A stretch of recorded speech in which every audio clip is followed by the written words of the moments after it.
Hi friends, മഴക്കാലം തുടങ്ങി. കൊതുകിൻ്റെ അയ്യരുകളി. എന്താണ് അയ്യരുകളി? അയ്യർ കളി എന്നത് ഐവർ കളി അല്ലെങ്കിൽ പാണ്ഡവർ കളി എന്ന പുരാതന കേരളീയ കലാരൂപം ലോപിച്ചുണ്ടായ വാക്കാണ്. പ്രധാനമായും 5 പേർ ചെന്ന് നടത്തുന്ന നൃത്തരൂപമായതിനാൽ ഇതിനെ ഐവർ കളി എന്ന് വിളിക്കുന്നു. ഐവർ എന്നാൽ 5 പേർ.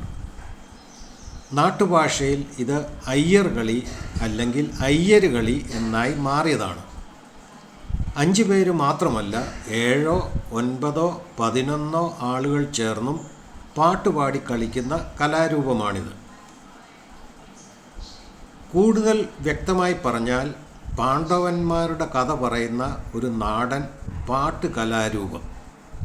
ചില സ്ഥലങ്ങളിൽ ബാഹുല്യം അല്ലെങ്കിൽ ധാരാളം അല്ലെങ്കിൽ അധികം എന്ന അർത്ഥത്തിലും അയ്യരുകളി എന്ന വാക്ക് ഉപയോഗിക്കാറുണ്ട്. അങ്ങനെയാണ് എണ്ണത്തിൻ്റെ ബാഹുല്യത്തെ കാണിക്കാൻ അയ്യരുകളി എന്ന പ്രയോഗം നിലവിൽ വന്നത്. ഉദാഹരണത്തിന് ഞാൻ ആദ്യമേ പറഞ്ഞ കൊതുകിൻ്റെ അയ്യരുകളി. ബാഹുല്യം എന്ന അർത്ഥത്തിൽ സമാനമായ ഇംഗ്ലീഷ് വാക്കുകൾ ഇതൊക്കെയാണ്: excess, abundance and plenty.